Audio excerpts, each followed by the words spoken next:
இது வந்து 7 ஜனவரி ஞாயிற்றுக்கிழமை காலையில் மார்க்கெட்டுக்கு போயிட்டு காய்கறிலாம் வாங்கிட்டு அப்படியே மீன் மார்க்கெட் வந்து போகும்போது இந்த வாவல் மீன் வந்து கண்ணில் பட்டது. சரி, இது வரைக்கும் நம்ம ட்ரை பண்ணதே இல்லை, அதனால வாங்கி ட்ரை பண்ணுவோம்னு சொல்லிட்டு பார்க்க நல்லா குட்டி குட்டியாக தவாவில் போட்டு ஃப்ரை பண்ணுற மாதிரி இருந்தது. அதனால இதை வாங்கி கொண்டு வந்து மசாலா தடவி வச்சுட்டு காய்கறிலாம் கழுவுறதுக்கு முன்னாடி மீன் குழம்பு வந்து ரெடி பண்ணிட்டேன். சாப்பாடு சூடாகவும் மீன் குழம்பு ஆறி போய் இருந்தால் தான் அதோட ருசியே வந்து தெரியும். லஞ்சுக்கு வந்ததுக்கப்புறமா ஃபிஷ்ஷை வந்து நல்லா சூடாக வந்து ஃப்ரை பண்ணி கொடுத்தாச்சு.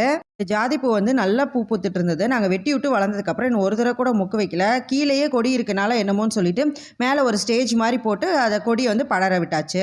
இன்னைக்கு கொஞ்சம் க்ளீன் பண்ண வேண்டிய ஒர்க் வந்து இருந்தது. அவுட்டிங் போகிறது வந்து கட் பண்ணிவிட்டு இன்றைக்கி வந்து க்ளீனிங் ஒர்க் தான் வந்து பார்க்க போகிறேன்னு சொல்லிட்டு போர்ட்டிகோ வந்து வாஷ் பண்ண ஆரம்பிச்சிட்டோம். சரி, போர்ட்டிகோ மட்டும் வாஷ் பண்ணாட்டி என்ன, அங்கே நிற்கிற 2 வீலர் 4 வீலரையும் சேர்த்து வந்து வாஷ் பண்ணிடுவோம்னு சொல்லிட்டு எல்லாத்தையும் ஒரு வழியாக வந்து வாஷ் பண்ணியாச்சு.